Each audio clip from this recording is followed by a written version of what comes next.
接上级让其名将把眼睛、鼻子还有脸都装上，然后把他的头盖骨给装上，然后调节他的血液流畅度，这是每天慢5秒左右。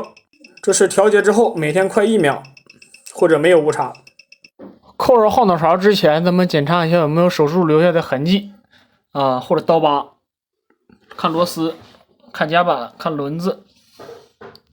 外观清洗完毕，一尘不染。现在表扣也是特别干净，但是皮带是因为被时间盘过，我干不过时间，就只能这样了。全部装配完毕，测一下方位误差，6个面。检测完毕，整表组装完毕，现在它又是一块新生命了。难呐，太难了。